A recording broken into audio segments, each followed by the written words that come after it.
Okay. 3, 2, welcome to the iRacers Lounge. I'm your host, Mike Ellis. iRacers Lounge is a podcast for the iRacer where we talk all things iRacing in a casual setting. Joining me are the usual characters, Greg Hectus, What's up, everybody? Build week. Week 13, Brad Wren, Hey, everyone. hey, William Westbrook. Hey there, I am back. Welcome back. On today's show, we take a long look at the 2025 Season 3 build release, discuss some of the issues after the release, discuss another cheating scandal, remind you why we need to see who is in your race lobby, visit the largest sim racing store, and see what Max has been up to in the virtual racing world. That's right, Mike. And remember that you can follow along with us on your PC or your mobile device in real time as you listen to the show and see for yourself all of the great topics and products we'll discuss by visiting iRacersLounge.com, selecting the show notes. We hope to see you there. Let's jump to content that's coming out. And William, you were asking everyone about the GT3 tire update. And we got a couple videos here.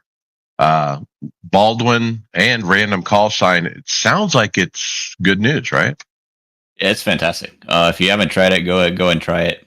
I was kind of disappointed at first because I didn't really feel it, but it just took me a minute to get in there and learn how to redrive these things. I watched the James Baldwin video all the way through. He has very good things to say about it. For those of you who don't know, I mean, he's a real GT3 driver. He's got experience in these cars. He knows what he's talking about. iRacing gave him the chance to preview it, and like I said, he had very good things to say about the new feel. Haven't gotten all the way through the Random Call Sign video yet. If any of you guys have finished it, feel free to chime in. Basically, though, yeah, I was asking everybody in the group chat, have you tried the GT3 model yet? I've done 3 races on it, 2 in the McLaren and 1 in the Acura.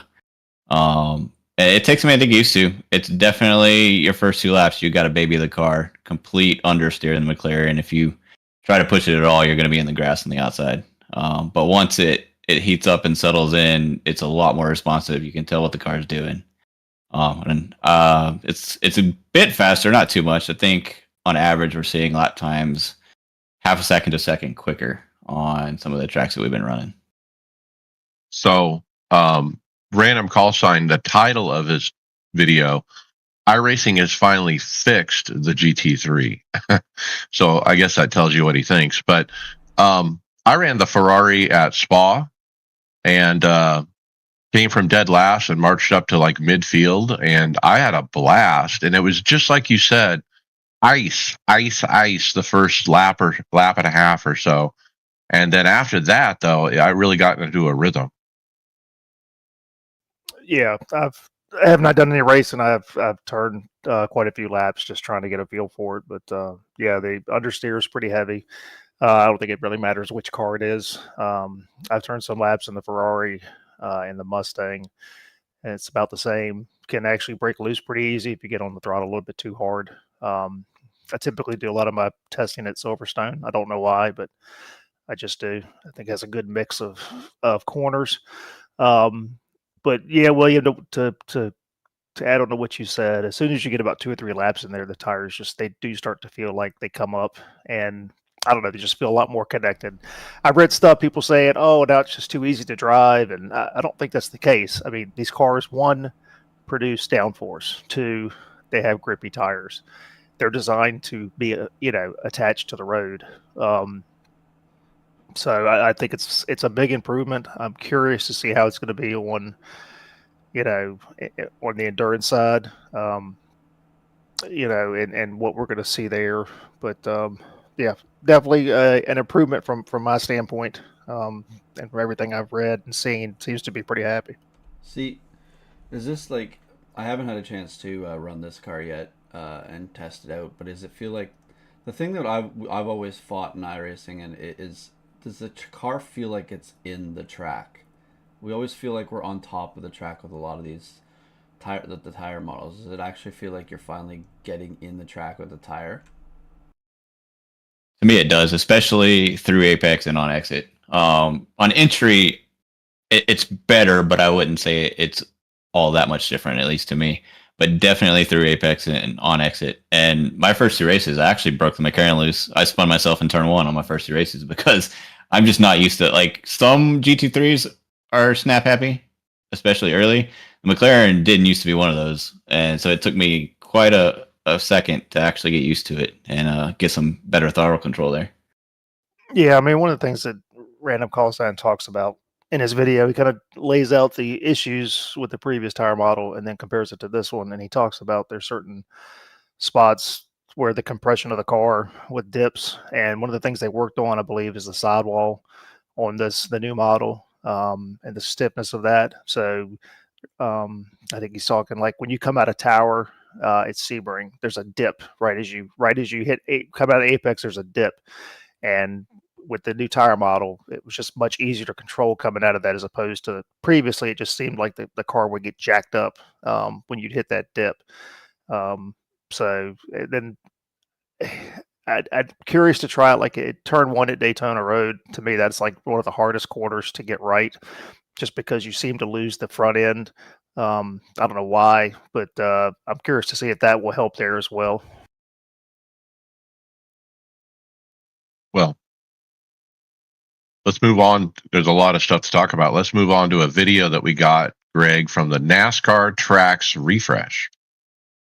Yeah, so this is on the iRacing released this just before the build actually went up live. A refresh of all the tracks that were getting their prettiness updated, and more related to what they look like nowadays. So everything looks top notch. I'm really, I guess, what do they get? Modern 3D art has been updated. Their 3D catch fences and things like that. It looks so much better with a lot of these updated tracks. What is it, 12 of them or something that were updated? Yeah, I went into Las Vegas and I was like, "What track is this?" I had no idea, really. I mean, it was different. I mean, the wall was a different color, I believe, yellow, and lots more signage and advertising and just very colorful. It was just popping, as Greg said. It just pops to the eye. I was pleasantly impressed by the changes at Vegas, anyway. Martinsville looks really good, so I can't wait till we get back there in the fall and we're cruising around under pace laps and we get lots of views of it. Yeah, that's one I noticed because we were there last year, so they've done a good job with Martinsville. Poconos looks pretty good too from the visuals here, and I want to see what Indy looks like since we were just there too with the Indy car. Look, if there was no NASCAR 2025 video game, like if that didn't exist, we would be just pig and slop here, happy with the NASCAR track refresh. I mean, what are they giving us, oval drivers? Updated artwork, on a majority, if not all, of the tracks. And so it's a huge win for the oval community, and I'm glad to see it. How about this Ferrari 296 Challenge car, Brad? This thing I heard is faster than a GT3. Yeah, so this was released in the last build. It's the 296 Challenge. So we talked, I think, last week about this. It's about 700 horsepower. So it's an Instagram post that they put out. The car looks great. I'm probably going to buy this just because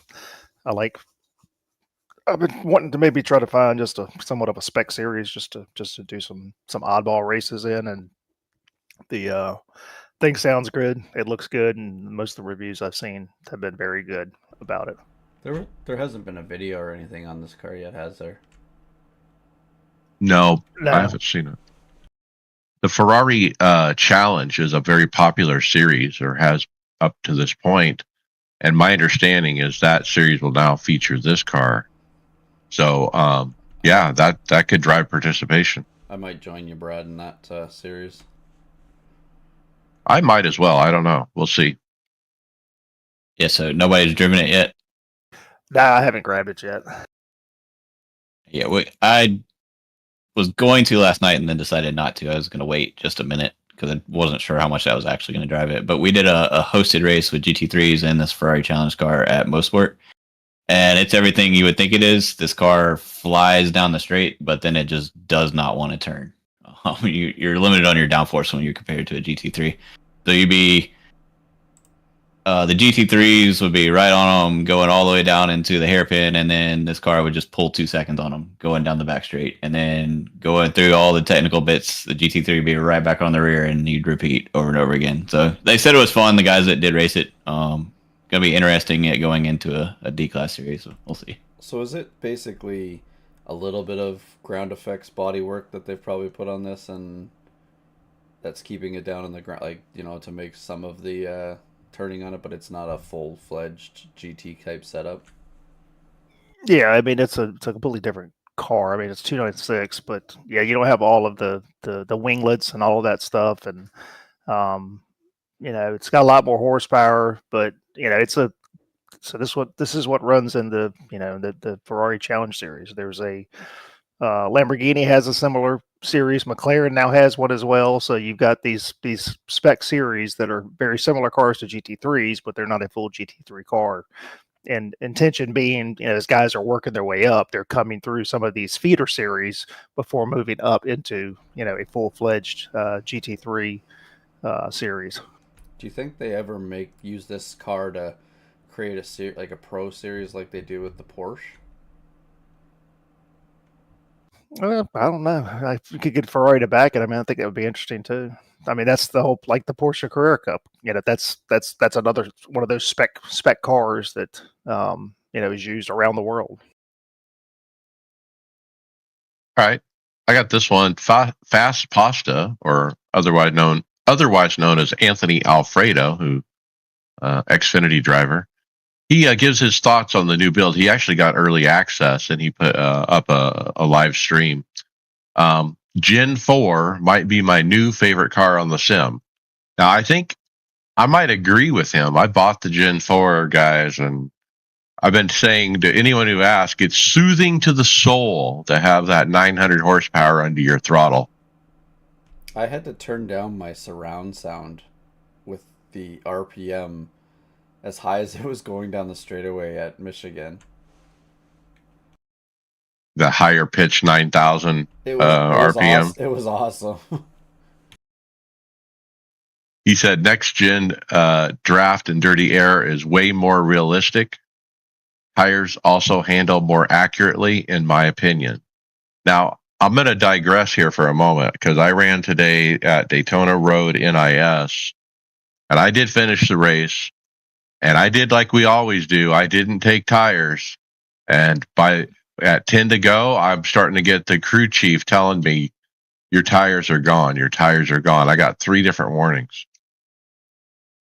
Interesting. Did others take tires, Mike? Do you know? I didn't pay attention to it, but I had wished I took tires because I was getting that tire warning, and my lap times slowed quite a bit because of the wear. I was a second and a half slower. It would be good if it actually had that tire wear on the road courses where you had to take tires, because it was either I screwed up something with my tires or we actually have wear on the roadside. So be aware of that. I think when you guys pit tonight, you might want to get tires. Well, that's if I make it more than 2 laps, like I didn't last night.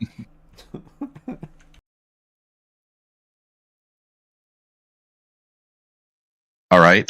Quick hit. I'll take this one. The service interruption happened June 7th, where they were down unexpectedly. They said they were investigating issue with some processing of registrations, requests, and race sessions.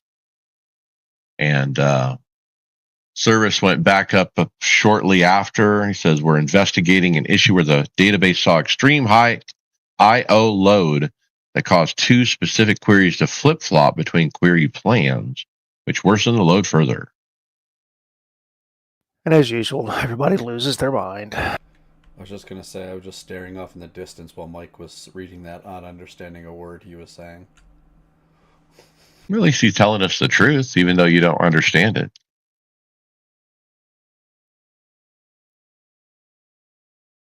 Okay, Greg, I thought we should scan this car when I saw this Blast from the Past from Marshall Pruitt. Was this really in 2011? Yes. If Welcome to being sorry, welcome to being old. 2012, I guess. I felt like they just had this a couple years ago. But yeah, so the Marshall Pruitt announced on this day in 2011 the Delta Wing was heading to Le Mans as Garage 56 entry for 2012. That Delta Wing was a cool car. Wasn't there a black version of it though? I thought it was black, not red. The IMSA version, I think, was black or blue or something. Okay. Anyways, it's a crazy. Well, it reminds me of the vehicles that try and run the salt flats and go for speed times, but it's an interesting vehicle. Well, we always talk about what will happen when iRacing runs out of stuff to scan. You know, dig up cars like this. I mean, surely there's one of these sitting in somebody's garage somewhere rotting away, you know, that we could get a scan of. Wouldn't this end up like the Porsche electric car? The Mission? Where nobody wants to race it anymore? Could be. I just thought it was it's a different looking car. Kind of looks like an Arrow or something. Narrow front end, wider back end. I don't know if, from a mechanical standpoint, is it competitive? I guess it's not. That's why it's not around. Well, it didn't finish the Le Mans. It was entered in. It crashed out. It actually raced at Petit Le Mans in 2012 and finished 5th.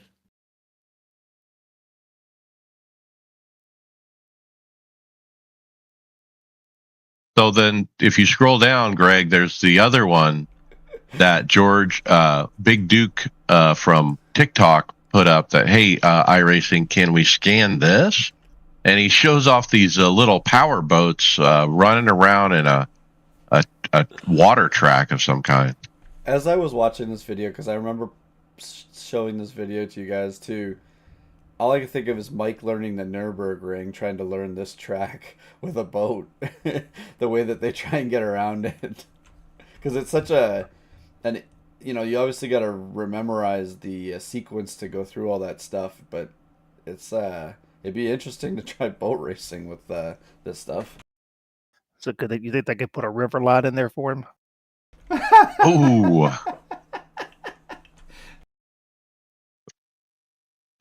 Put it 2 feet underwater where it kind of glows. Look, that looks like fun. It almost looks like it's doable. Like you'd be one with the boat, right? You'd be on the same, horizontal line with the boat and just flying through the water left, right.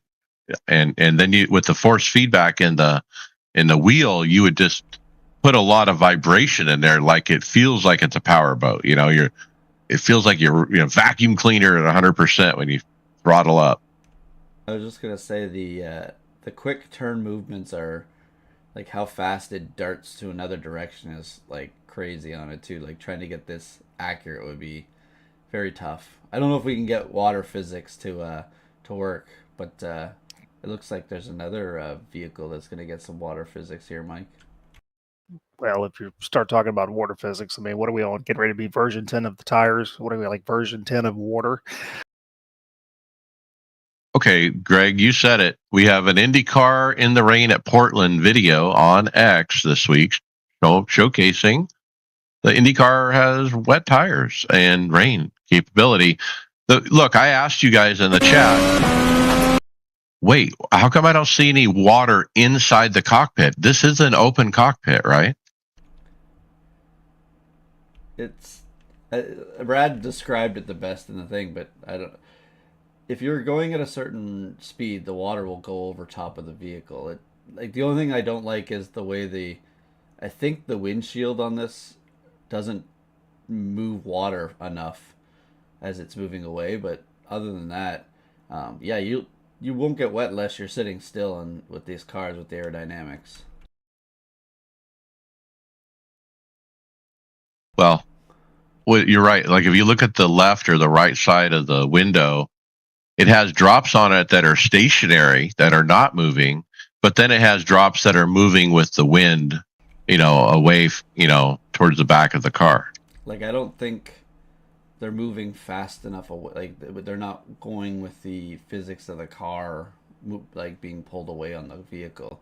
Like, my wind simulator seems to would be more accurate than these water droplets coming off, right, Brad?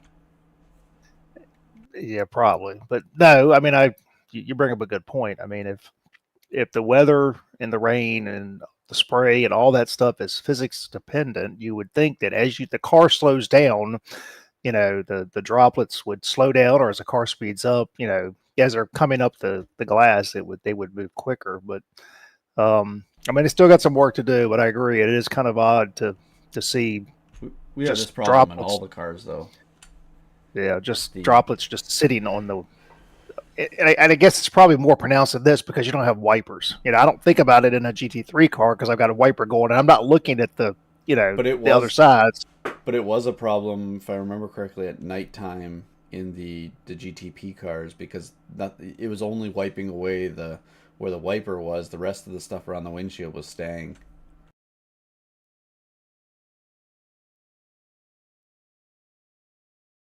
But I didn't even think of that. Hold on, sorry, Mike. I didn't even think of that. I was like, it is only probably Rain-X that's clearing this windshield, and then a tear off when they go into the pits. I forgot. I wasn't even paying attention that it didn't have a windshield wiper. All right, William, NASCAR Gen 4 is here. Yeah, we got two videos. One, the official iRacing release or preview or showcase for it, and then Anthony Alfredo did some streaming and did off a couple races. I watched the Alfredo one, and he looks like he's having a blast driving this thing around. I have not tried it yet. I think I'm going to hop in it with a hosted after we get off the podcast with the guys. But everything I've heard, just like the GT3, is pretty positive. You guys are probably more connected to this than I am, so you might have heard some negatives, but everything I've heard has been people having a lot of fun with it. Look, Anthony, he's one of us, and you can tell when he first, takes off in the car and he realizes what's underneath him. He's got that giddiness. Oh my, like this feels awesome. And I felt the same exact way when I got in the car. I was just like, wow, this is cool. Like I've skipped ahead on my video here. Like when you're driving, I'm guessing, is he doing an AI race with it? Yeah, I think it was AI. Yeah. Because, but you see the cars when they're going through the corner, they are sliding around a bit too, which is kind of cool. It's harder. It's hard. Look, I ran Michigan once or twice, I think, in this car, and it was hard. I mean, you saving tires is going to be the key on this car for sure. I mean, if you burn them off the first couple laps, you're going to be toast.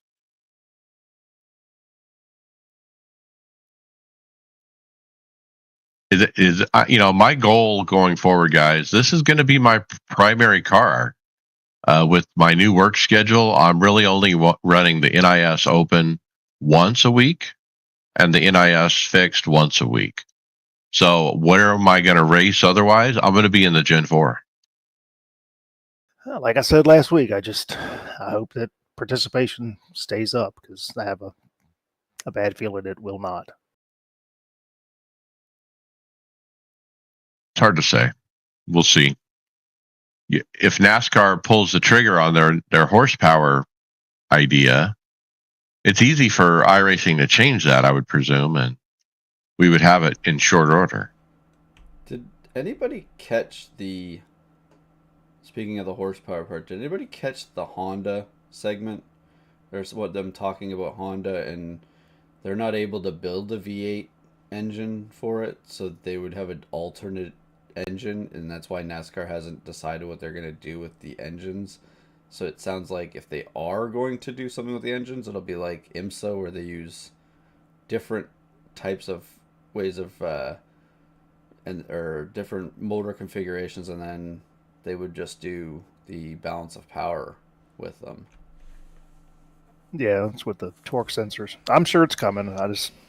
As much as it pains me, I don't like the idea. I can't remember what podcast it was, but someone had said that Honda can't build or refuses to build a V8. Hashtag soon. Okay, Brad, how about AI commentary on races?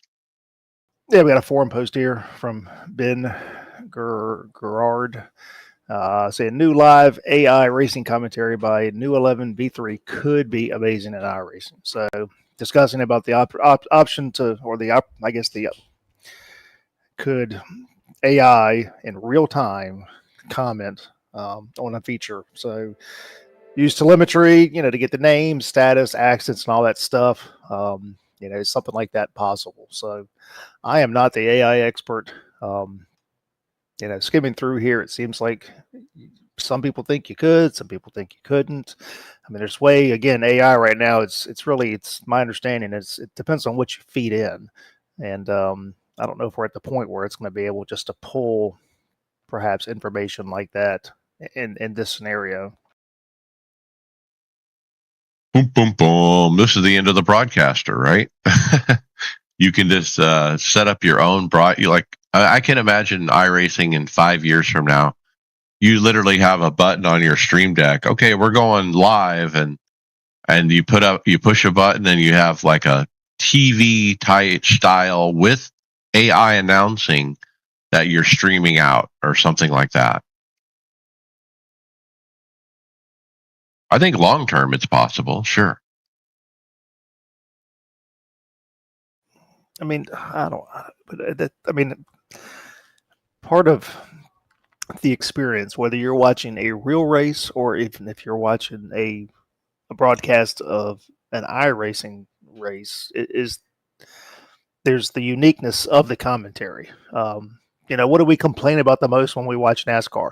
Depending on which segment of the year it is, who's in the booth. Am I right? That makes or breaks it. It does make or break it. So the idea of removing that to me is just, it's not a good idea. I don't know. I think AI is neat.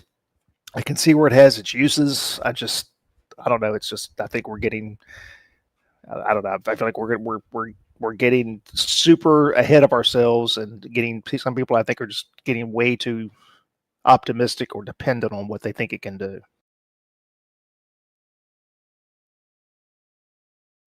All right, more to come there. William, how about the Bend Motorsports Park? Yep, new content track for the season. I believe the second largest permanent motorsport track in the world. I think I read that somewhere, but tell me if I'm wrong, please. 35 corner, 7.76 kilometer, which is 4.82 mile road course in Australia, I believe. And yeah, I have not tried it yet. I was going to buy it just like the Ferrari, and then I decided to wait because I don't know when it's actually going to start showing up into any sessions I'm actually going to drive. Anybody else gotten it yet? Tried it? No, but looking at the video, especially the overhead shot, it looks really flat with no landmarks anywhere, like it's British or something. Australian. Close enough. British at one point, right? It's on the other half of the world. A penal colony at one point. But look, there's no landmarks, like trees or buildings or this or that. Like, I'm coming up on the turn because I see this over on my left. You know what I mean? So it looks like a modern F1 track. I was gonna say it's like the France track that the Paul Ricard or isn't Phillip Isle pretty flat and not much on it for the supercars as well? You do have some. No, there is some elevation change at Phillip Island. And VIR is just like up and down, but they have stuff in it too, right? VIR is fantastic. Well, I know it's a good track. I just was like, it's more of there's not a lot of things around the track. What series are we going to see this track at in official? VIR and probably GT3s.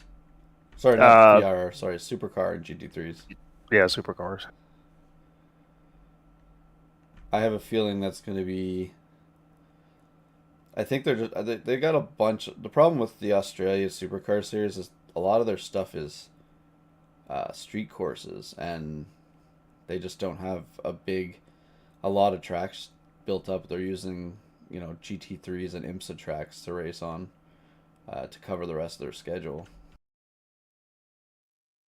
All right, so I've got the preliminary season 3 schedule up just because I was curious. The BMW M-Power Challenge, so the new BMW.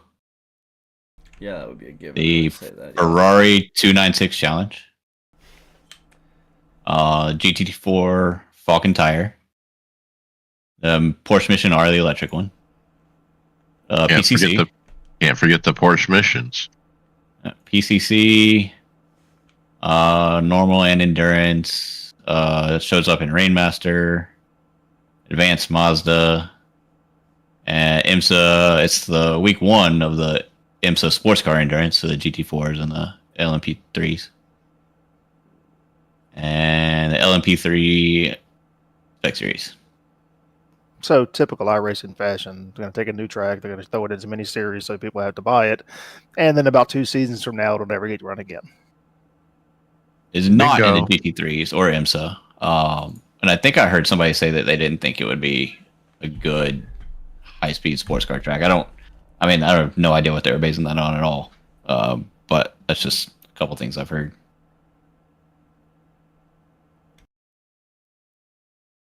Okay, I got the penalty reversal.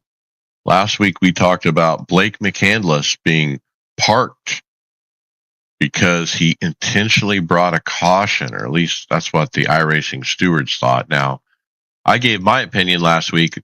Ridiculous. That's not an intentional caution, and I felt pretty strong about it. Look, I saw some other Coke drivers. They thought otherwise. I mean, they were like, well, you turned hard right and you turned towards the wall. Look, my response to that is when you're wrecking, and you might try to save the car by doing this or that. You shouldn't be penalized for just trying to save the car. When do you, and I'll say the same thing I said to you last week, when do you save the car by turning right and full throttle? Never. It worked. He didn't hit the wall. It worked. Whatever he did. He did hit the wall. Well, barely. He got it turned sideways, then jammed on the brakes so that he didn't hit it hard. But look, so we got a eNASCAR post from not iRacing, but from eNASCAR. It says official release June 9th. After reviewing the appeal and all submitted evidence, the appeals board has overturned the penalties issued to Blake McCandless following the lap 48 incident at Kansas. While concerns remain, there is not enough conclusive evidence to confirm intent to cause the caution. As such, suspension from multiplayer activity rescinded, 1 race suspension rescinded, at-fault points removed.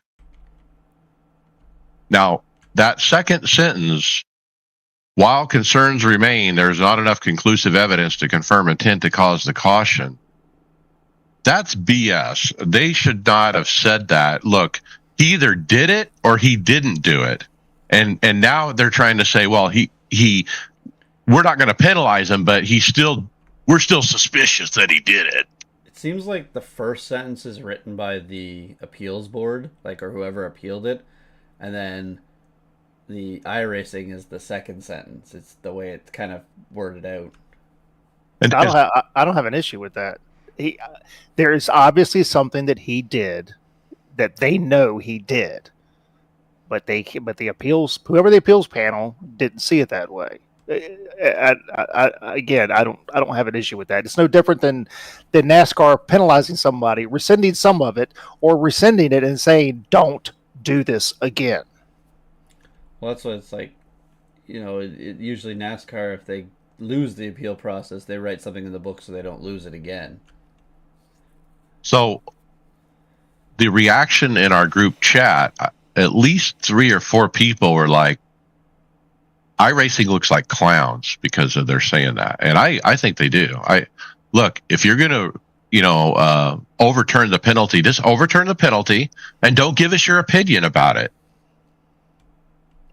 My question is who is the person that, like, who does it go to? Does it, like, a bunch of owners in the series and they make a decision on it, or is it an independent thing, or is it iRacing? Like, it's hard. Like in NASCAR, we know it's like ex drivers or ex owners and things like that kind of work in the sport get the appeals panel, but we don't even. This is the first time I've ever heard about an appeals panel that's not, because this is from a statement right from the eNASCAR. Like, was it an iRacing panel or was it an eNASCAR panel?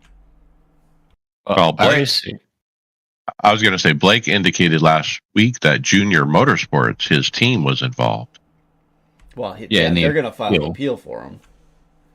I mean, iRacing was involved somehow because they got a week ban from multiplayer. So somehow, some way, iRacing's in there. But I would say it's mostly an eNASCAR thing with the series. If you look at it, I don't know what Williams' view on it is, but if you look at it right now, three of us here in chat have differing opinions on it. It tells you exactly how this penalty is perceived, probably as the penalty board was looking at it as well. It's really hard to judge it. Yeah, DJ EJ did a video trying to judge the penalty, and he actually did live on camera his first reaction to the replay.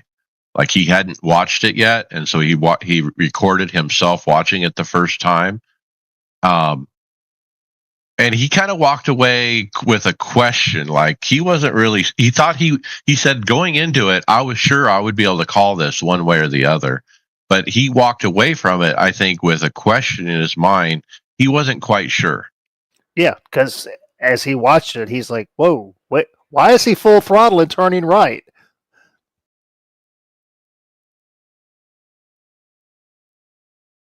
So, what do you think like Greg was saying, like, we don't know who the back people are that are making these decisions.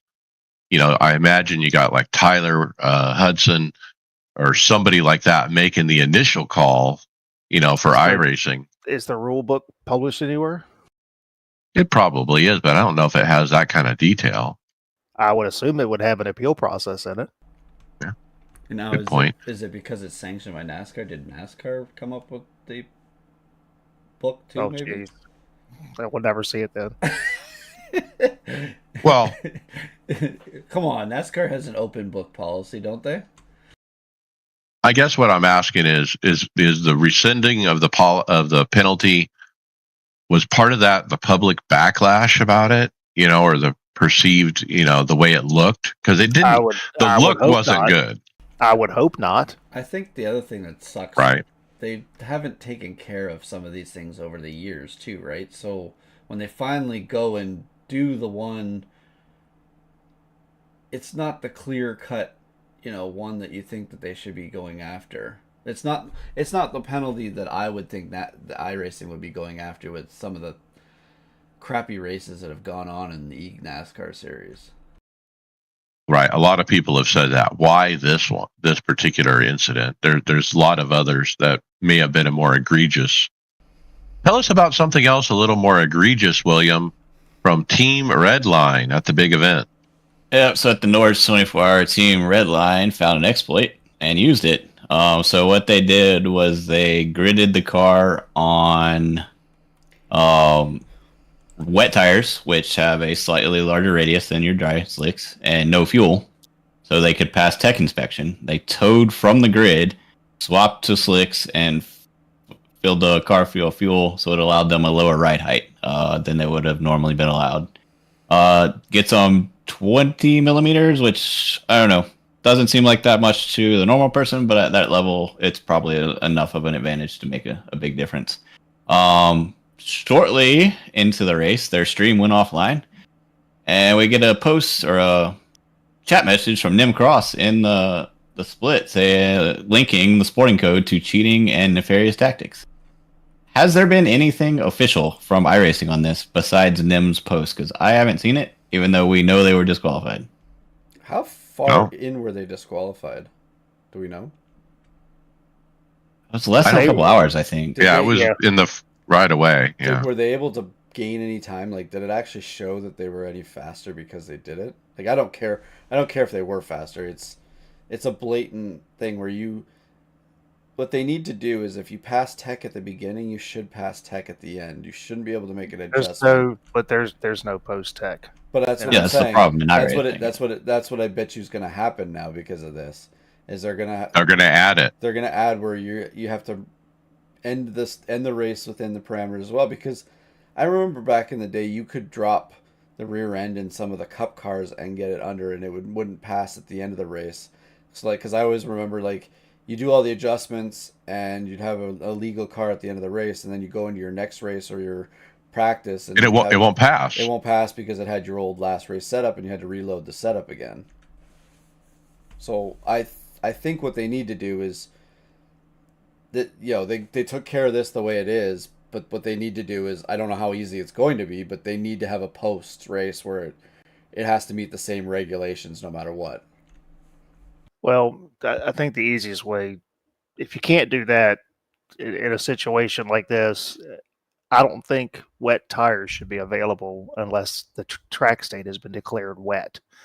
That's the way it works in the real world. Unless, let's say, whoever's the sanctioning body declares the track wet, then otherwise you're not putting wet tires on. And then in regards to where they DQ'd, how far in, I don't know. My understanding is they left because they were basically told, if you don't, you're going to be DQ'd. So they ended up exiting the race, is my understanding. I get that tactic, Brad. I just think that, yes, the tires had a bigger circumference to them, so that kind of helps them pass tech it easier with an illegal car. They'll find other ways to do it. That's why I'm saying, like, if you had the rule in where it was the same, then you would this would all go away, because if you do just the tire option, they'll find something else to try and do it someday. Like, there's these guys are finding pace in the grass at Spa. They're doing donuts before qualifying. Like, there's all these things over the years that they've come up with to try and beat the system, and it's like, you couldn't win those guys should have been good enough to win the race anyways, probably, right? Yeah, they qualified very well, actually. Yeah, I think first, second, and fifth or something. I don't know. I mean, there's, again, the issue is you find an exploit, but again, when you willingly exploit the exploit, that's where and I think that's where the sporting code comes into effect. I'm trying to envision how, outside of a post race DQ because your car doesn't meet tech, I don't know. I'm just trying to envision how that's going to happen with the game. I mean, I guess it could do it. It's no different than, the last lap you end up going over the threshold for incidents and you get DQ'd. But I don't know. I mean, I thought it was odd, and I don't know if anybody else has looked at the setup changes with the GT3s, but now there's a splitter height requirement that has to be met in the setup screen, and that's very written right at the bottom as far as the splitter height. I think what it could do. Sorry, Mike. I think what it could do is, yeah, you can win the race or do whatever, and as soon as you click out and go to that replay screen, if it says it doesn't pass, that's an automatic DQ. So what about damage? Will it take damage into effect? Do you see the can of worms that gets opened? But has there anywhere, like, does damage ever? I've never seen damage show that I've not passed tech at an end of a race. It doesn't tech at the end of the race. No, but I mean, it's never showed. It doesn't show saying you're over. Like, you can actually see that it says that your setup won't pass at the end of a race. That's because you've made changes to it. I don't know. Oh, you're right. It is a can of worms, Brad. I get it. So look, if I'm the team manager of Team Redline and we're planning this cheat, whatever you want to call it, look, I think the reason they get caught is, okay, so they qualify really well, and then all team cars start from pit road. As what do I understand? And or they they gridded. Yeah, they gridded and then they towed. right, which put them on pit road, right? So They were trying not to make it as obvious by that. what I'm saying is, if I was a team manager, I'd be like, okay, we can do this with one car. But if we do it with all the cars, everyone's going to go, what are they doing? Why are they doing that? Well, or you run one lap and you come in and pit. That would have made the most sense. That would have probably drawn the least amount of attention to it.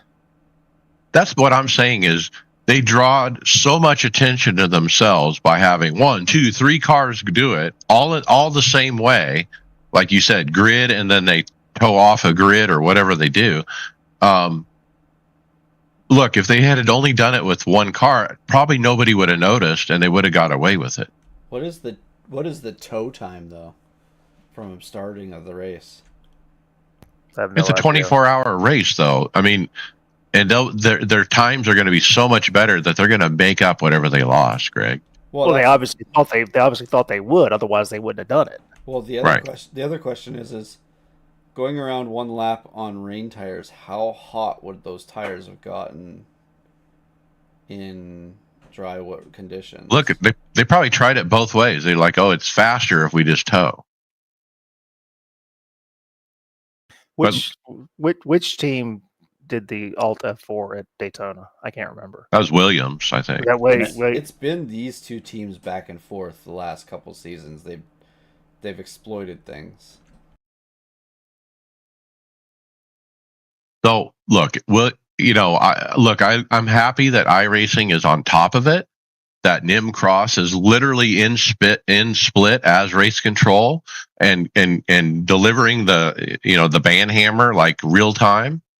Look, he put in the chat a bunch of stuff which we got a screenshot of for everybody to see. But he probably DM'd them and said, "Look, you're going to be disqualified if you don't retire from the race," and then they all retired from the race, basically. I don't like that he let them off by retiring. That he kind of let them save face by kind of doing that. DQing is a little bit more embarrassing, in my opinion.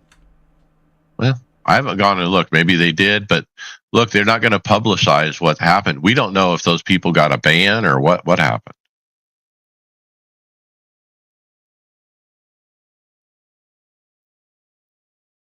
Okay, Brett, how about cone damage for Matt Malone? Yeah, we got a Instagram post here, and we've brought this up before.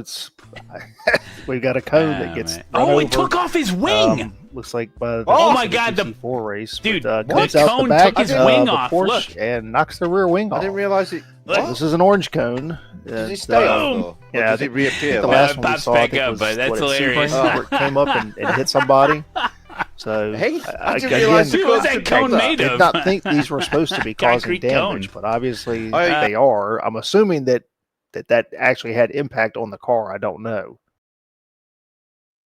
Well, the wing did reappear later after it fell off. So Does that make it a 4X if it's a cone? Pulling damage off the car?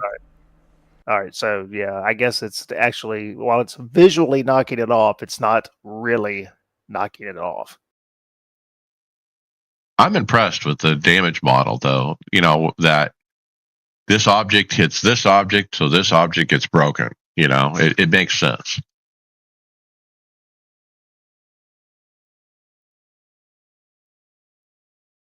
Okay, William, how about who is in this lobby? Oscar Piastri put an Instagram post up showing is that a F3, F4 race he did recently. And you have a whole bunch of people kind of excited. Some people wondering why they're in the same lobby as him, and then an awful rejoin just showing he gets it just like the rest of us. It's kind of neat to see one of our F1 stars, doing sim racing.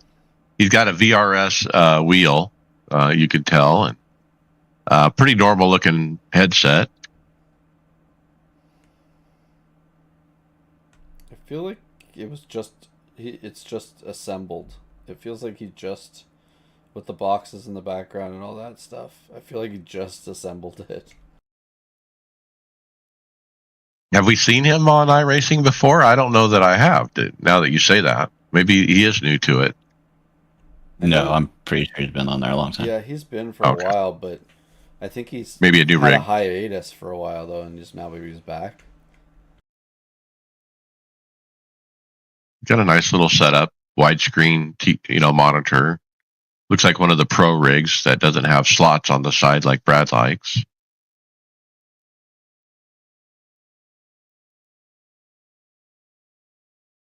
How about rear air grief, Brad? Yeah, we got an expos here from Tyler Jordan. Says, iRacing, is there a reason why the rear air grief is now 10 times worse? I thought the new Aero update was supposed to fix stuff like this. Air being packed on your rear is now uncontrollably loose. Please fix. Then we got a little video here that shows, I think it's at, where are we at? I'm trying to see which track it is. I think it's Darlington. Yeah, it's Darlington. Got a car comes up behind him, gets right on his rear end, and it never touches him, but just car gets super loose. I mean, this is with the new Aero model, I guess, but I don't know. That's really not the best track to pick. I mean, I can see you getting loose there anyway to begin with. Is this really been an issue? I don't remember us talking about it a lot, but could that not have just been the latency and you just net code net coding it? Like it could it not just be he actually hit you and he's just not showing he hit you? very well. Right. Yeah, we need to see some more examples, I think, of this before we say that there's something broke with it.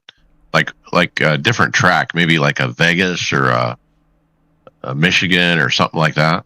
Because that, to me, looks like he actually got him for how close he actually was.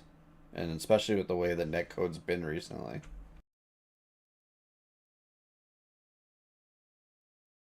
All right, I'll take the new Jumpy Truck Series. We have a post from iRacing introducing Advanced Pro 2 Lite, an all-new dirt road series coming to D class for 2025 Season 3. Have never turned a lap in any of these. Don't plan to either. I've had some fun with them. Now there's some serious changes going on with dirt road here on this post from Chris Leone from staff, and I'm going to read some of it so you guys have a flavor of what's changing. To make room for the new Pro 2 Lite series at D, Pro 4 Open and Pro 2 Open at B will not be returning. These were two of the lowest participation series on all of iRacing. So they should have just made more races every hour. Right. No, they're getting rid of it completely. He said the future of those series are to be determined, but in the meantime, there are many amazing leagues that do open setup series for these trucks.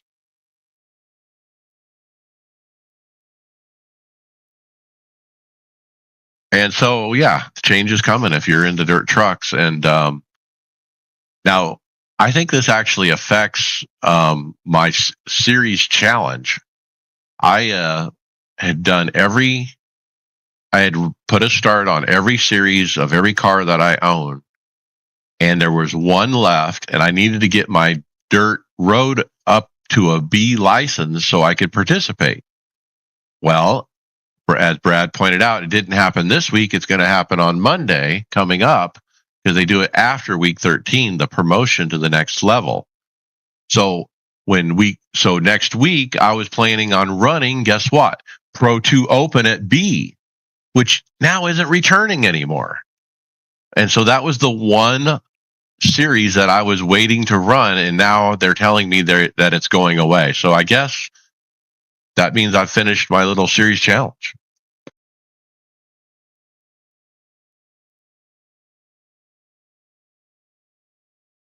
Okay, William, how about the Max weekly update? So we've got 3 posts dealing with Max here. First off, it looks like he opted in the SR10 at the Northlife and put down some pretty fast laps. I myself have not driven the Nordschleife, so I will take their word for it that that's insane. Secondly, Connor Zilich invited Max to drive his cup car, and apparently Max responded that he would like to at some point. Now, of course, everybody goes crazy. Oh, Max coming to a stock car, blah blah blah. No, but maybe we'll actually get to see him drive it pretty soon. Project 91? I was wishing Max for Mexico City. Actually, that would have been cool. No, it's when NASCAR goes to Zandervolt, or his Dutch one. That's when they'll do that one. So I saw this video last week, and this post kind of put it in writing what that video showed. But what it was is Connor Zilich and his NASCAR Cup car went over to Europe somewhere, and they were doing some kind of Red Bull video, I think, where Connor was in the Cup car, Max was in the F1 car, and they had other drivers in other cars for Red Bull, and they were doing some kind of video shoot. And what the video showed is Max walking by Connor with his car, and Connor asking him, "Hey, you want to get in?" And he replied, "I mean, I would like to do it," is what he said. So it was just him walking by, and it was a passing comment. But I would love to see Max in a cup car with the Project 91.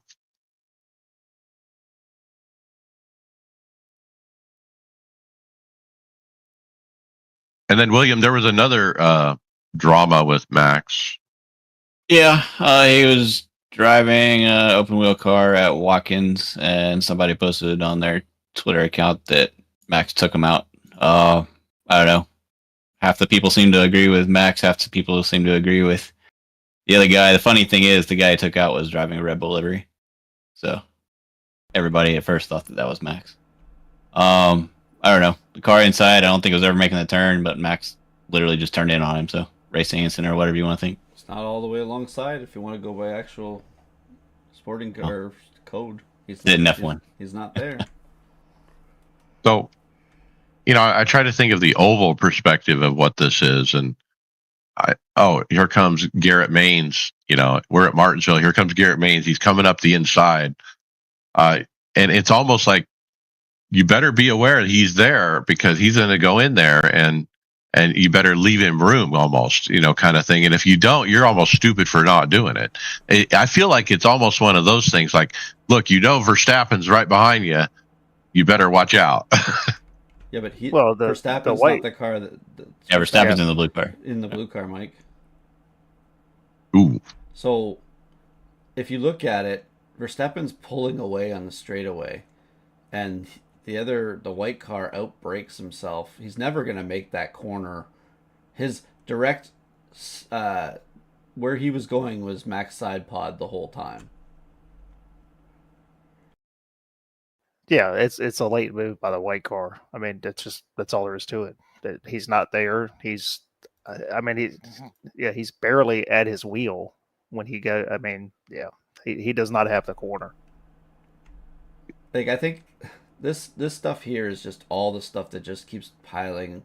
That people are piling on Max. They're just finding things that now every little thing is going to be scrutinized. Max could go down the street and pick up a dollar bill off the ground and say he's robbing somebody, probably, with the way that things are going now. Well, the driver in the white car is 16 years old, so I'm going to go ahead and let that just lay there too. Franz Herman, maybe that's his pseudonym for staying out of trouble. All right, Greg, you got the next one. World of Outlaws. Late models teams up with iRacing. So this is a tweet from the World of Outlaws Twitter page or X page. Want to know how to get to the front at I-55 Raceway next weekend? Team up with iRacing to share some tips from the two-time at Summit Racing Modified Nationals winner at Peevely? Peevely. Nick Hoffman. So was it just a way of winning tickets? It's a track guide is all it is. Like IMSA used to do every week. But yeah, it's a track guide for the I-55, and it's kind of neat to see these guys using iRacing to do that.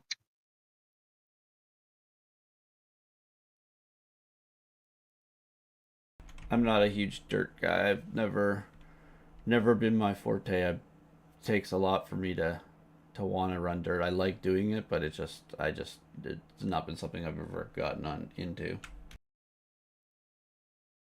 Okay, Brad, week 13 issues. Yeah, so had a issue that the what did it say? I'm gonna blow it up. Old eyes can't see it.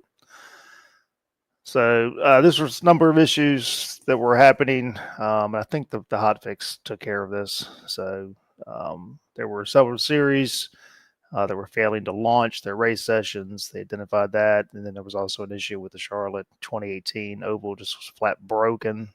Said the track will not work. I've been pulled from the schedule. They'd fixed it. And then the hot fix that we did have took care of those. So again, I mean, look, it's build week. It's things are going to happen. Things don't always go off the way they're supposed to. I think I said earlier. I mean, you jump on the forums, and it's just pitchforks and we've got the torches, and it's like, oh, how could this happen? Just go do something else for once. It's week 13. Just go outside. See, that's the point I think we need to talk about, Brad, is there's a reason and there's a week 13. And this is the reason, is for these type of issues so there's time for them to happen where they don't affect official racing, and there's time to respond to it. So we had a build on, was it Monday or Tuesday?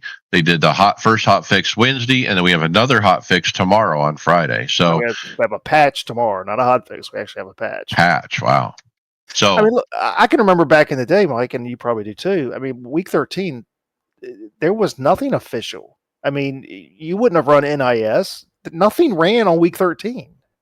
If the Cup Series was running on week 13, guess what? You weren't running on week 13. I mean, it's that's the one thing I noticed when I came back. I mean, I was like, okay, it's week 13. Oh crap, we still got an NIS race this week. Well, what if something's wrong? I mean, that's the first thing I thought. Yeah. So anyway, I was in the UI and I would hit the up next tab on official racing and it would give me an error. And so I could only launch from the other tab. And so, yeah, there were some issues I experienced as well. Okay, William, you said you looked at the preliminary season 3 schedule. We got it posted. Anything else we should know about? No, not really. Every season they put up the preliminary schedule the week before when they launch the build. Tyler puts it in the forums in a PDF file. It can and will change up until 2 days before the season. So if you're really concerned, check back with it. But generally, everything is set. It'll give you the whole 12-week schedule for the upcoming series, rain chance, race length, cars, everything you want. It's all right there.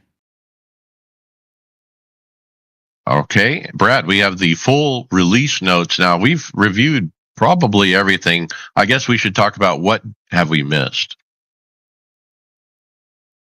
High CPU usage warning. That's new. I saw somebody on one of the Facebook groups posted up asking, what should he do about it? Go to I think it's there's like the frequently asked questions or whatever. Usually you can find stuff in there. I don't think the parameters have changed. I just think, if you can put it up in the little meter in your screen and you can see what you're doing, now they just got a warning. But I guess the issue is that, and I guess this has probably come from the connectivity thing that they did. If you've got high CPU usage, it can cause lag between yourself and the server. Yeah, that's true. One of my previous PCs, I had connection related issues forever, and replacing the entire computer actually fixed it. So it wasn't really the connection. I think it was just the computer was lagging and it was making a connection issue because the computer was crap. Yeah, so under that, with the connectivity, looks like during team events, so when a team receives a connectivity black flag, a radio message will now be displayed for all team members, which is good. And I think in a situation of a team event, the other teammates can now remove that person from the car as well, because I don't think that was able to happen before. I think you could basically get stuck in the car. So that's good. You get to pick your flag when you first launch this week. I picked the old USA. And I saw a bunch of posts on the forum of flags that were missing, like Russia, and I guess we have multiple flags in either Great Britain. So it's either England or Scotland or wherever. I don't know, but I don't know. I can't imagine they missed flags. But I don't like it already because the rest of the world is pretty easy to see where you are based on your flag. Well, the United States, to me, it's more interesting to know what part of the country somebody's from.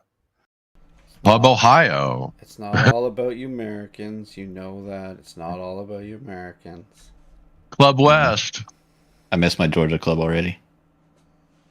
Right. I mean, when I see that Georgia, I know who I'm dealing with, 360 hertz force feedback for a couple of the other manufacturers. I know my Moser friends are happy they finally turned it on. Other than that, though, it seems like we've covered everything else pretty extensively. Yeah, I mean, the only thing we touched on and is they did make a bunch of changes to rain as far as the wetness of the track from a graphic standpoint. From what I've seen video wise, it looks better. I think it was Basic Ollie that was doing a video, and for the first time, I think I noticed that you could actually see tire marks left on the car ahead of you. I don't remember seeing that before. That's what it should have because that's help. That's a visual help too when you're following in spray. Lost you, Greg. Sorry, You cut out. Sorry, that's a good thing though now because that's a visual to help you if you're lost in spray, right? Yeah. So that was my big issue, and I think I brought it up when they did the preview of this. Was to me just that they kept making changes. The first release of Rain to me looked the best because you could actually see where the puddles were. That it just seemed like every build we kept making changes to where you could not tell where puddles were. It just looked the same. So it does look better. I haven't done any wet racing since the build, but I definitely think it looks better. Well, we got a lot of wet racing coming up here soon. Yeah, I don't think I'm doing it. Look, I think it's a good build for our people on the oval side. We got the track refreshes. We got the Gen 4. I mean, you can't ask for more than that. I think it's good on both sides because they did do the GT3s, Mike. I think it's not just the ovals finally got a bigger update for a while here, but the GT3 update helped them on the road side as well. Yeah, that is the most popular car or series in iRacing, no matter how you look at it, between the Sprint, SemiCube Sprint series and the IMSA. That's the two highest participation series. All right, next I got is the Flying Lap. This is a sim center in Springfield, Missouri. And they have a website, theflyinglap.com. And I found these guys on social media. They posted a video of their facility. They have a bunch of cockpits. They have like a dozen, I would say, scattered about and people racing. And it looked like fun. And they have a lot of different kinds of equipment. So you could, try different things. Your typical sim center. Yeah. This is the first one I've seen that does flight sim as well as racing, though. I thought that was pretty cool. I should have saved the video for us to watch because the website doesn't have anything showing it that I've seen yet.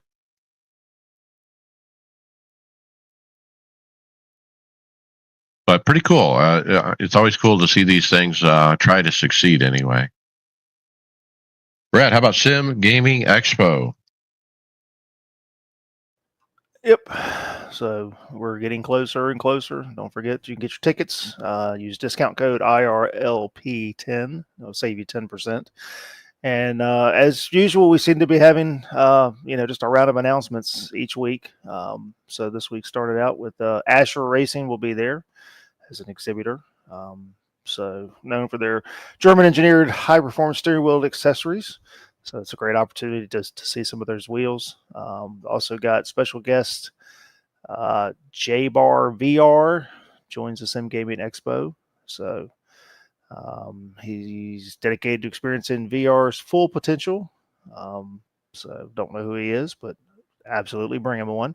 And then we've got Built PCs. So it's another exhibitor at Built PCs. Not just about building computers, it's about crafting high performance machines for gamers, creators, and professionals. I know where my dad's going to be spending most of his time.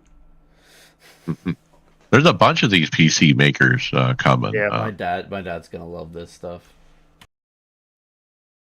Man, Asher Racing, I think they're out of Germany. Is that right? Yeah. Yeah. Look, I have personally recommended their wheel many times on this show. In fact, when I bought my Cube Controls wheel, this was my second choice. This was the one I almost bought, was the Asher V3. And man, they really do have a nice wheel, and so I'm excited to get my hands on it, touch it, see what, right now their current lineup is the McLaren with and without a display. So yeah, excited to get it in my hands and see what it feels like.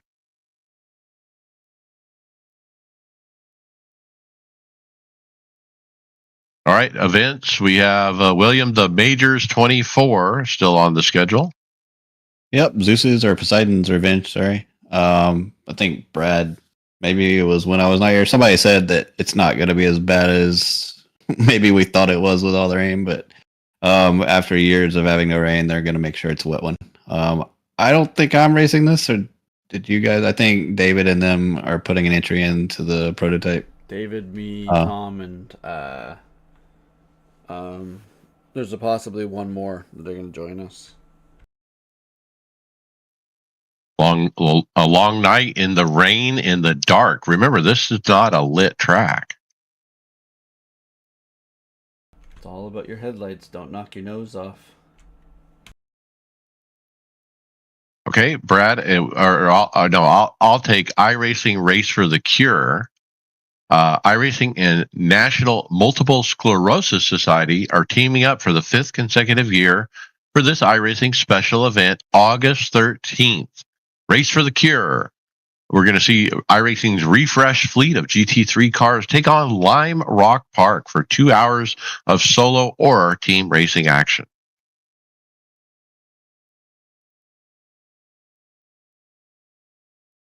So you donate money to the MS Society, basically, whatever you can, and they raise a bunch of money, which for a good cause.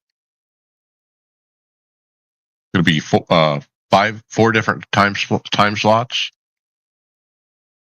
or is it 5? It's 5, I think, and one of them will have exclusively iRacing Executive Vice President Steve Myers and legendary NASCAR crew chief and current Hendrick Motorsports Vice President of Competition Chad Knaus once again set the team up.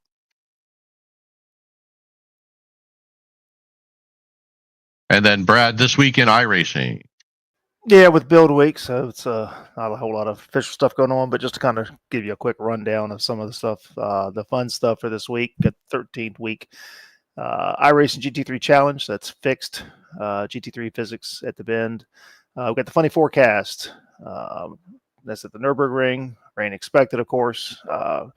The 13th week, iRacing Wet and Wild. So multiple cars there. Shiny new shakedowns will be your Gen 4 Monte Carlo and Ford Taurus at most of the refresh tracks. Again, the IR18 shakedown, that's the Dallara with the updated tires, and then the touring car challenges at the is TCRs at the Bend as well. So opportunity to try out a lot of the new content this week, whether it's new cars, new tracks. Podcast housekeeping. Leave us a review on your favorite podcast platform to make it easier for more listeners to find us. Mention a podcast to your fellow drivers so they don't miss out. We would appreciate it. Check out our Discord. Get involved in the discussion. Look, if you're in Discord, you saw me get the Moza M Booster Active Brake. I unboxed it. I went through all the trials and tribulations of installing it. and getting it mounted. And you would have seen all those pictures. I got some great input from our listeners, guys. I mean, some of those guys, one of them even had a CAD drawing he did for me, giving me some ideas on what to do with heel tray and stuff like that. So I couldn't have done it without the listeners. Come get involved in the discussion, guys. William, you've been pretty active over on the Discord too. Yep, I like Discord. I like interacting in there, and we've ever since I've joined, I've noticed an uptick, and I'm happy about that. It's a good way to get involved and ask questions, find somebody to race with, share with your new toys, whatever you want. It's a lot of fun. Yeah, show us your rigs, that kind of stuff. So then our show notes, iRacersLounge.com. Check that out. There's a lot of good visuals. And we are in regular rotation at Performance Motorsports Network. Don't forget your merchandise. Brad's wearing one of the jerseys now, iRacersLounge.shop. That's what you're going to see me wearing at the Sim Gaming Expo. Fantasy. All right, so the Cup Series rolled into Michigan this past week. With the win, we had Penguin Racing. Look at that. Didn't even see that when I got this together. Takes the win with 228 points, followed by Vol 1977. Third was Canadian. Fourth, Matt Rob 40. Fifth was BL Platinum 3. So big shout out to William. How did you do it, man? Who were your picks? Finally, my team did not get taken out within the last 30 laps. Because I swear to God, that's happened to every other race this season. I'm still like 20th overall in points because I keep forgetting to set my head-to-head. Well, I set mine, and I'm like 40th in points. So I feel really bad. So I had Denny, Chris Buescher, Bubba Wallace, Kyle Busch, and Tyler Reddick was my lineup. Yeah. You did pretty good there. So, wow. And I'm the NASCAR guy, and you're not. You're beating my butt. Hey, man, I watch it. I'm just not. Look, he's smart enough to pick Chris Buescher. I mean, Chris was riding great at Michigan. Yeah, I finished second. So Denny gets the win. I'm trying to think. Typical kind of Michigan. You always expect it to come down to fuel mileage, but I will say that it was a very entertaining race. The restarts were great. I think the racing was good. It's very similar. I mean, I hate to say it, as frustrated as I was at NIS last week, I don't think we were too far off with some of the racing that we saw. You mean what we drive is what they drive? It's kind of the same feel. Yeah. I mean, you had those big runs that you could get, and the high side was somewhat dominant. And I mean, you saw it quite often. Somebody would go down to the bottom, but if you couldn't complete the pass, the outside line was just going to come right on past you. And I think this week, I think everyone's kind of realizing Carson Hocevar might be the real deal.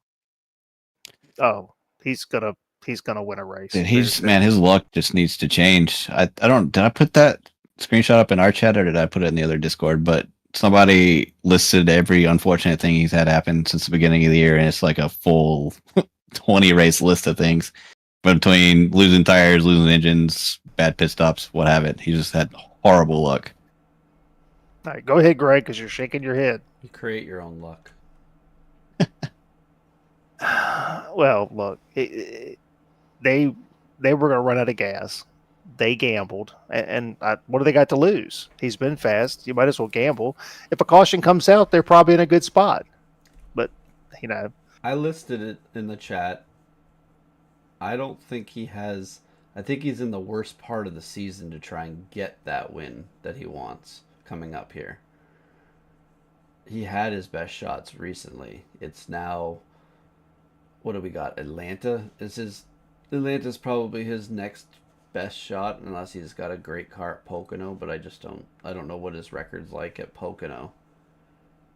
But the rest and the road courses are just going to be a wild card.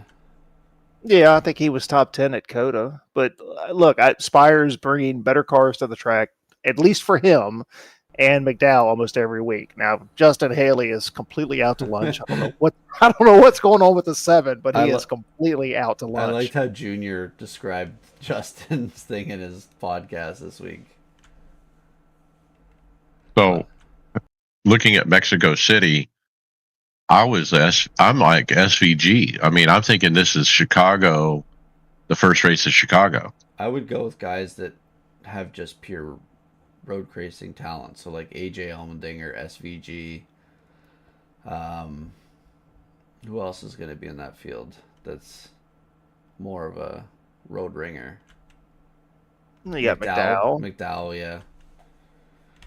And then I would say Larson, Bell, Chase, Reddick, Chase. Those are all the other, secondary ones, if you can call them secondary. They'll have fast cars because of their resources. I wouldn't put Chase in there. He has not done well at all with the next gen at the road course. You do have a few guys that have raced here before, so I think only 3, as far as ran in one of the Xfinity races that were held from 2005 to 2008. That was Denny Hamlin, Brad Keselowski, and Kyle Busch, but Denny's not racing. I would put. Sorry, Brad. I would put my money on Kyle doing really well too, because he was really strong at COTA. Yes, he was. So I don't know. It's going to be interesting. So the track has been reconfigured since they ran it. 17, 18 years ago or whatever it is. Are you nervous if you're Kyle Busch? About what? Going into Mexico? He's already there. Well, he got there. Well, because last time he was in Mexico, he got arrested for having a weapon or a bullet or something. I'm pretty certain he probably left it at home this time. I would guess there was a lot of political stuff going, or not political stuff, but a lot of chats. Once they knew that they were going to Mexico, I'm sure he had to go visit an embassy and probably apologize and do a bunch of stuff. That's what I'm saying is, like, that stuff doesn't easily go away. I mean, he probably had to do something along those lines, to be down there. Well, he probably called his brother and asked him, how did you get out of all your trouble? Right. All right, so coming out of Michigan, overall league standings, we've got Smiling Ninja in the lead with 28.09. Rez Dog is in second. Matt Robb, 40, third. Mud Dog, fourth. Mike Wuju and Race Addict are tied for fifth. And, yeah, there you go. Hardware, software. William, start us off with a look at Coanda Esports hardware. Yeah, one of the Coanda drivers was taking us through one of their rig setups they're using. I believe they posted this before the Nürburgring 24. Let's see. They run through. They're using a Sabelt sim racing rig, quad monitor stand, cube controls, rim, and then they skip straight to their PC. They don't show us what they're using for pedals or wheelbase or anything else. It looks like Heiskenveld or VRS. They're VRS. I love the Sabelt rig, though. That looks kind of slick. Yeah, they were saying it was adjustable, so whoever happens to jump in the rig can make it better for their own thing, which is cool. The PC is fantastic. And their facility, I mean, they got the purple wall, and they got lighting up above, and they got little rugs underneath each rig. With a little runner rug behind the rigs, how do they fund this? How do they make money? That's what we talked about last week. Because you remember last week we had the video that was kind of walking through this whole new space, and I think I asked, I'm like, who's paying for this? Wow. I mean, you got rent. Yeah, somebody's funding it. I mean, I don't know. I mean, I could understand you got companies that want to donate product that's advertising and whatnot, that I get, but I don't know. There's obviously money to be made in esports. I don't know how. Okay, I got the next one, the Simpson Pro X Ultra pedals with haptic reactors is available at the website simpson.com, and these are like an updated version of the ones I bought. I have the Simpson Pros. This is called the Pro X Ultra. black colors and whatnot instead of the normal silver. But the haptics included as well, and the pricing. Wow, $319 for the starting point without base plate. That's still not a bad price at all. So yours didn't have like the RGB and all that on there, did it? No, these are definitely upgraded from what I bought. But look, let's be honest with what these are. At least what mine are Heiskenfeld Sprint knockoffs. They're literally, I think, a carbon copy of the design. Maybe a few things have changed, but we all know China is notorious for intellectual property theft, and I do believe that the Simpson Pros are just that. Now, don't sue me, Simpson. I'm just speaking from what I see. Yeah, I mean it's Huskenfeld. The they've been around for years, and again, when you're very good, you're going to have people try to copy you, and they're. I mean, look, the VRS pedal is very similar. It's not a complete knockoff, but again, it's the principle. It's the same, somewhat similar design and whatnot as well. Look, I'm happy with my purchase of Simpsons. They fit a purpose for me. I knew a year ago I was going to buy this brake. And I bought these knowing I would be using the clutch and throttle from this set to go with that brake. And that's exactly where I'm at this week. I finally got it mounted and it's working. It actually works.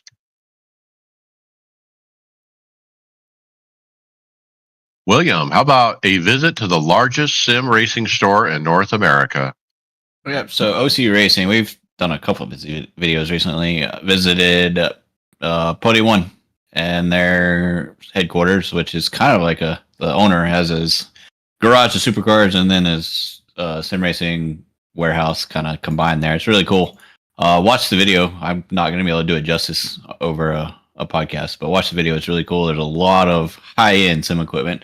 I mean, we've covered Podium 1 extensively on the podcast, and they do a lot of high end stuff. They do turnkey simulators, motion, Mike's gigantic 45-inch monitors. They've got it all there. So yeah, it's definitely worth a watch. It's about a 15-minute video. Yeah, and it's kind of neat to see OC Racing get to try the equipment. I mean, he basically walks in there. He's got free reign to try whatever he wants. He just kind of goes from one to the other, tries them out, points out, kind of what equipment's on each one. Seeing him do the motion rig is pretty crazy. They even have that M booster active brake on one of them. But and I thought it was interesting. They mounted it where the back end of that brake is hanging off. They didn't even do it like I did proper. But look, Podium 1 out of Nashville.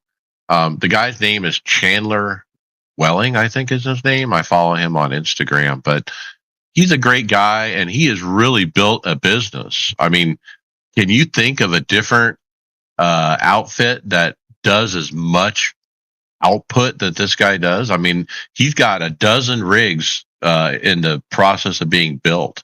He's got another dozen sitting on the showroom floor, ready for purchase kind of thing. And what he's getting for them, it's ridiculous. Yes, it is. I know. When I was building my rig, I was really looking at the Grid MPX wheel, and they were the only American distributor for it at the time. And I emailed them asking about it, and I had an answer from him in 30 minutes from his personal email, being like, "Hey, yeah, we're gonna get some. This is the price. You want me to hold one? Blah blah blah." Yeah, I've never actually done business with them, but I have interacted, and it was pretty good. And there's a second video on the script from Vero Motion, who also visited Podium 1 to try their own motion setup. And guys, look at the video on this. He's got the D-box style up and down on each corner of the rig, but he's also got forward, backward movement and lateral left to right movement on this crazy looking tray that the whole thing is sitting on. Yeah, that's $40,000. I'm just kidding. I don't know how much it really is, but Look. that's what I figure. Look, here's my point. We've seen the slip angle that goes left to right. Okay. This has front to back too. It goes forward backwards. That's new. I don't know if I mean, I maybe we've seen that before, but it's certainly interesting that you got that forward backwards as well. And it's, I don't know. Watching it go forwards and watching it go backwards, and then the car is static. That bothers me. I mean, if I'm going to come back, I mean, he's coming back 3 or 4 inches, but nothing's changing with the car. Wait, the FOV didn't change when he moved back 6 inches. That's what I'm saying. I mean, it's just, I don't know. It's just, that's odd.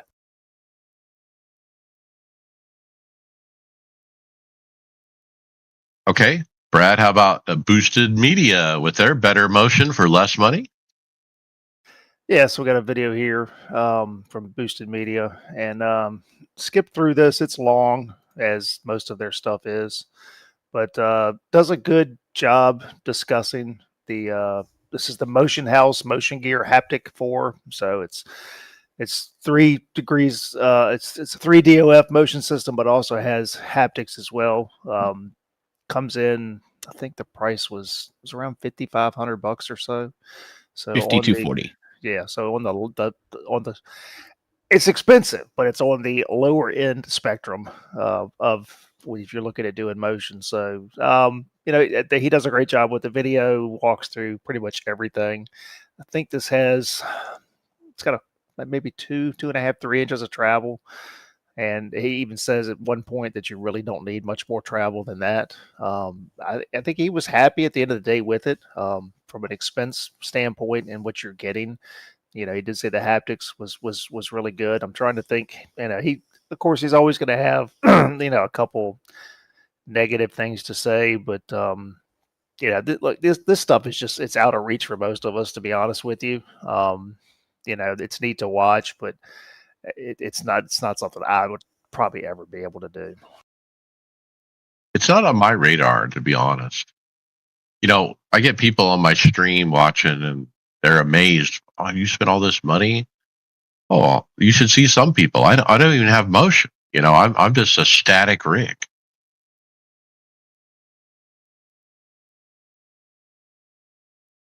Okay, William, how about everything you need for $400? Holy cow! Yeah, so Simpet gave a review of the Conspit 300 GT. It is a new offering by Conspit for $400. It's got a screen on it, even though it looks really, really tiny. RPM LEDs. Simpet, mostly good, right? Yeah. I am blanking on what he was not so good about. Like, I literally just watched this video. Metric only, I think, was one drawback. Like if you don't like metric system, this wheel won't work for you. So I've watched a couple different reviews on this, and there's some conflicting stuff here. He's the first one that said it was SimHub compatible with the screen. I know it's SimHub compatible with the LEDs, but every other one I watched, the screen is proprietary to their software. Hence why he said you can't switch it from metric to imperial. If the screen was SimHub compatible, you could put whatever you want to put on there. So a little misleading there by Sean. But no, I think the wheel it's good. Look, they're coming on strong, and I can't help but think that the former guy from Sim Magic is now at Conspit. So I think he's got maybe an axe to grind to some degree. Well, look, what's the most affordable formula wheel we've been recommending for the last several months? The Neo, right? And I think it was $300 without a display. Yeah, no display, $289. Yeah, under $300. Right, and so now Conspit comes in with a $400 with display, and it's got a high end look to it. It's got carbon fiber on the front. I mean, it's got the paddles. It's 300 wide. I mean, it hits all the right check marks. From a construction standpoint, this is a higher end wheel than the GT Neo. Agree. Yep. Yeah, and if you're wanting a cheap Formula wheel, you gotta consider this Conspit. Now I'm still not sure where you can buy it, but They have a U.S. distributor now. all right. I'll take the next one. We got Tony Kanaan, team principal at McLaren IndyCar, showing off a new Tony Kanaan pedal face for the SemiCube 2 active pedals. And he does an unboxing. It's got his name on the box. They are big ass pedals. Basically, the throttle has a lip on the right edge to kind of keep your foot from falling off the pedal, kind of thing, and it has his signature on the edge of it. Look, if I'm going to spend $6,000 on pedals, why not spend a couple $100 to get the upgraded faces too?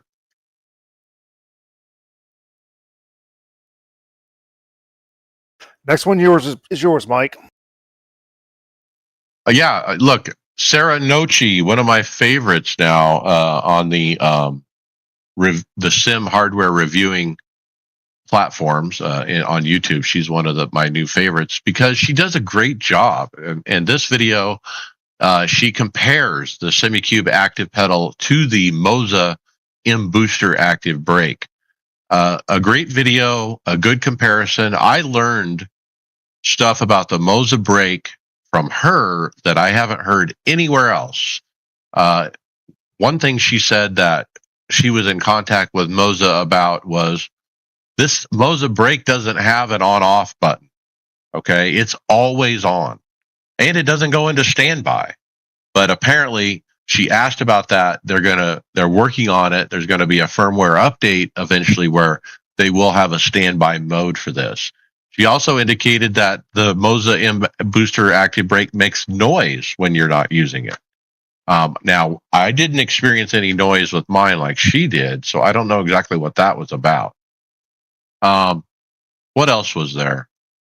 As far as the experience goes, she still was keen on the SemiCube active pedal, and she admitted why. I mean, she's been using them for quite some time, and she's really grown to love them. Now, is the M Booster that far off? No, it isn't. She said, if you haven't run the SemiCube and you just went on to the Moza for the first time, you're 98% there. You're going to have the same experience, basically. I think she liked the haptic feel a little bit more with the SemiCube over the Moza. And one of the reasons is the Moza has no haptics unless you're actually pushing on it. So like if you're just resting your foot on it, you don't feel that little vibrate of the motor. But as soon as you start pushing it, you can feel that vibrate of the motor. She also indicated that's something else that Moza indicated that they're going to be adding in is the haptics when you're not pushing it. And you got to love her T-shirt. She's got a safety rating 4.99 blue license T-shirt. Where do you buy one of those? I need one of those.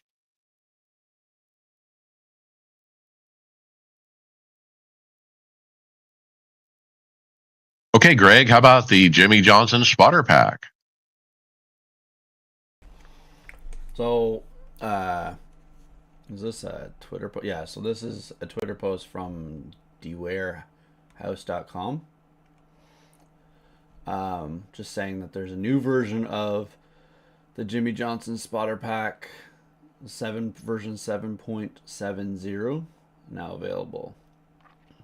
Does anybody here run that? I used to. Yeah, I did years ago, but I don't. I'm actually loving the Trump spotter pack. It's working for me.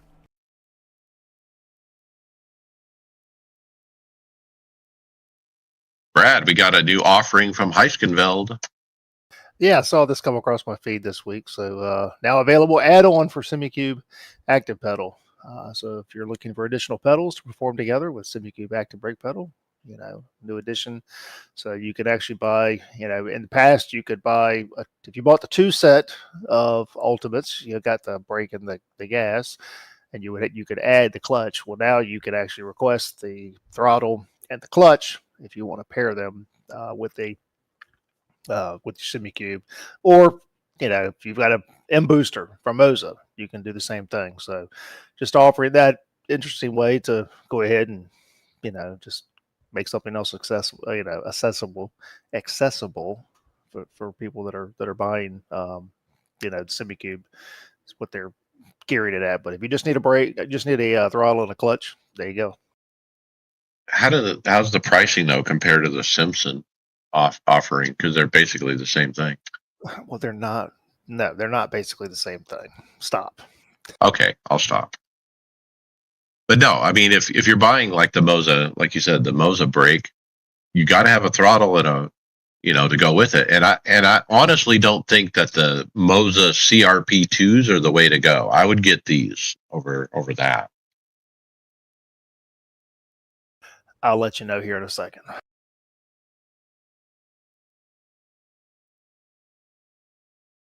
All right, William, we had one out of order here. Tony Kanaan also went to Podium 1 Racing, and we got a video of that.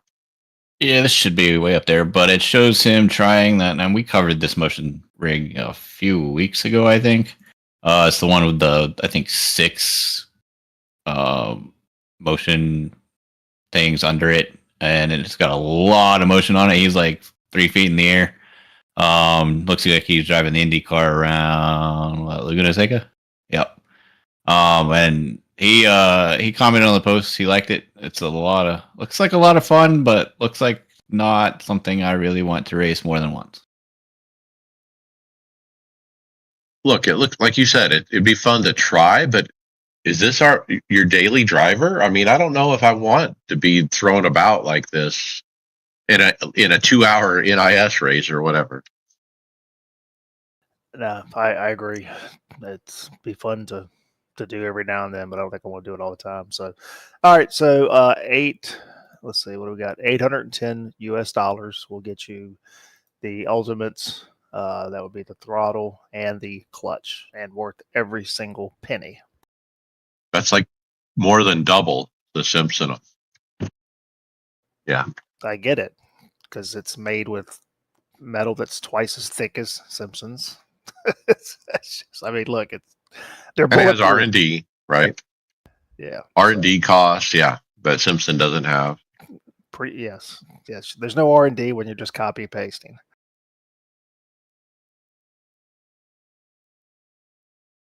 Okay, I got this one. Sabelt put up a Instagram post saying this is not a game and this is not a replica, and they show off their seat, their racing seat. They say this is a real seat. This is the GT pad seat, and it's now available for your rig.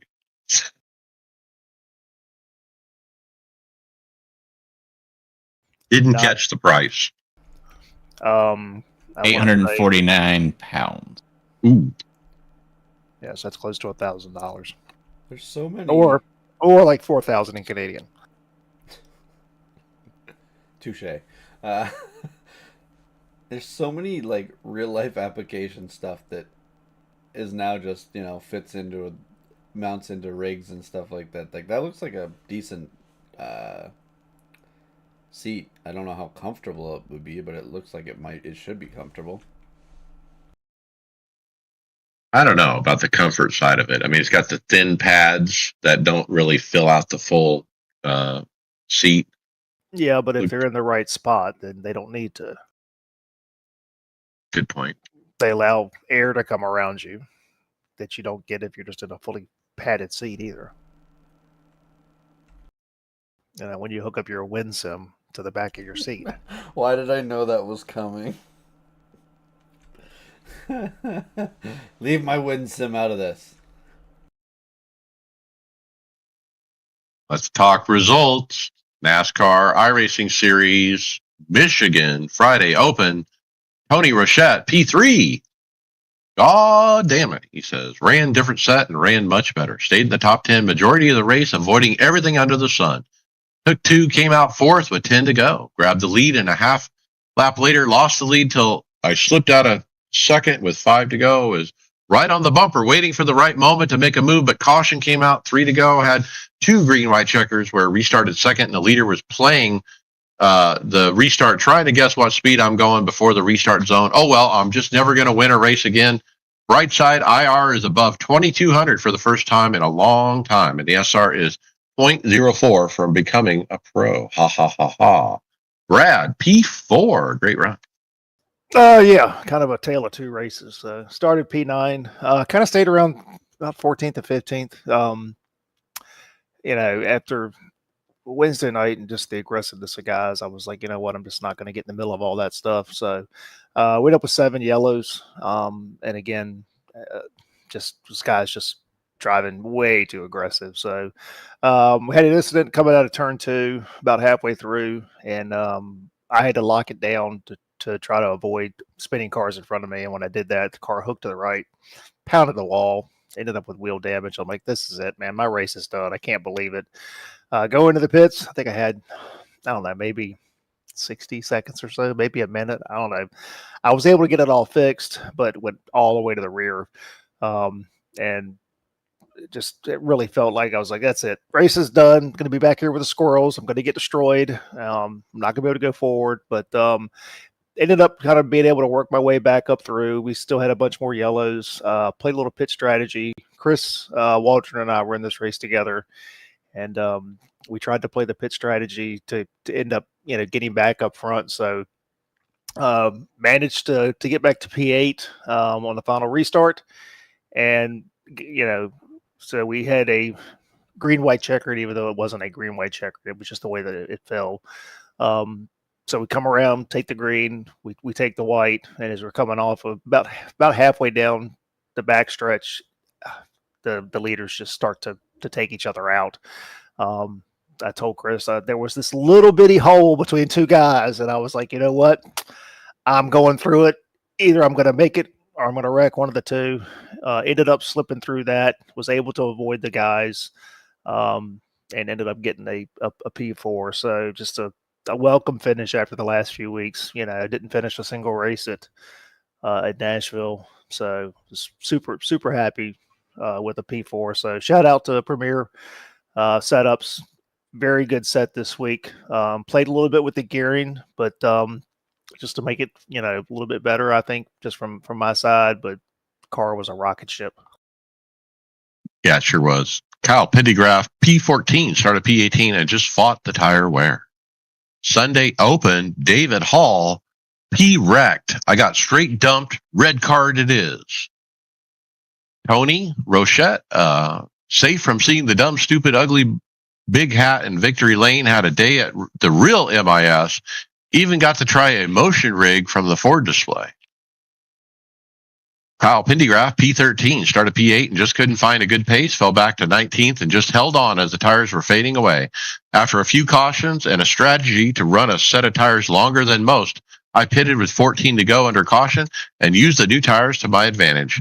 Last lap picked up 5 cars to finish P13. I ran Sunday Fixed, Michigan. Had a great run all night. Green, white checker. I was P5, digging on the bottom. I get loose and lose it all by myself. Nobody wrecked me. I wrecked by myself. I finished P14. Still got a finish out of it. Wednesday Open, Daytona Road. David says, yeah, screw this. Not driving this car on this track again. Brad, P33. Yeah, so top split Wednesday night. Qualified P16. Was okay with that. I think I was, what was that, 6 seconds off the pole, but whatever. Only made it 2 laps. So, try to give guys room. There's guys spinning about every 5th corner on the first 2 laps. And we come out of the chicane, and it's the front stretch chicane, and very easy to throttle up and get loose. And the guy did that and chased it, went into the grass, and started to come back up against the track and didn't hold the brakes down.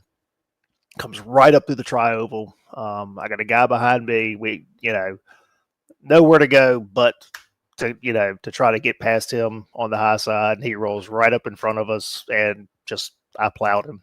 So took a tow. I mean, didn't even wait for me to get towed. As soon as I landed in the pit, too much damage. So I was like, "Yep, we're done." Yeah, Chris Waldron, we don't have his result, but he didn't finish. He had too many incidents DQ'd out. I ran today, P14. I started 15th, got as high as 7th. I got creamed from a guy from behind, totally wiped out. Continued on, ended up getting high centered on a turtle on that front chicane. The car wouldn't move. I had it in first, I had it in reverse, spinning the tires. I've totally high centered it on the turtle. I had to tow.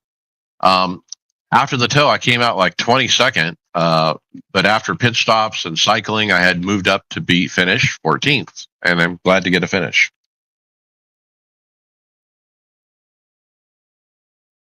Other racing we have, William, Grassroots Racing. Yep. We were at VAR this week for Mazda and the GT League. For the Mazda, it was raining. I didn't practice. I died. I don't even know where I finished, but I do not get along with that car in the rain. GT League, I started third. Now, I only had about 20 minutes of practice on the new tire before we hopped in there. Started third. Going through turn one, I made it through the apex for coming up, putting the gas down to go to turn two, and I just lost it. Way too much power, way too quickly. Spun off into the right. Thankfully, didn't collect anyone, but that meant I was at the back of like a 30-car field, so I had to work my way through there. Got back up to 5th, but that's about as far as I could get because by the time I got to all the traffic, the really fast guys were 15, 20 seconds up the road. So it was a lot of fun. I thought I learned a lot about the tire during that race, but it was definitely not the result I was hoping for. All right. Other racing I ran on week 13. I ran the new Gen 4 at what I call New Vegas. It looks totally different. I was wrecked out, but it was super fun. Then I ran the 13-week GT3 Challenge fixed at Spa. I spun on turn 1, lap 1, fell to dead last, but then I was able to drive my way up to finish P11. Great race. Then prototypes at Daytona, qualified 5th out of 24. I think I wrecked out. Then Gen 4 at Michigan. I started 20th, finished 11th. Then Gen 4 at Daytona, I got wrecked out. Then Street Stocks at South Boston, 14th out of 17th. I finished P7. Let's jump to final thoughts. Greg Hectus. Just looking forward to getting a start at Daytona here. Still fine tuning my Moza base. I guess for racing with a certain base for so many years, it's been hard for me to switch over and get used to it. Brad sent me a video here, so I'm going to go through that probably tomorrow after work and work on some stuff. But yeah, just really excited for the I forgot to announce last week that we've got our hotel booked. I'm bringing my dad down with me. We're going to make the trek down to the Sim Gaming Expo and spend the weekend there. Look forward to it. It'll be great for my dad to get away and think about something else rather than his treatments for a weekend. Yeah, we're gonna be happy to hang out with your dad. He's gonna be our token party animal, right? I don't think those words have ever been spoken with him ever in his life. Look, I'm gonna get him to drink a beer. I promise you. You mean water? A beer, like an American beer. So water. All right, Brad Wren, final thought. It's week 13, so kind of a week to kind of take things a little bit easier. Ended up, I think I maybe mentioned last week, picked up a Stream Deck off of Facebook Marketplace. I finally got that up and going. Still kind of tweaking that, but just the customization and the things that you can do is it's unreal. So really cool thing to pick up. I did want to mention, I noticed when the schedule came out that the 87 Cup cars are back to 2 hours, 2 hour races every 2 hours. So glad to see that iRacing understood and listened that moving to 1 hour races every 1 hour was not the way to go.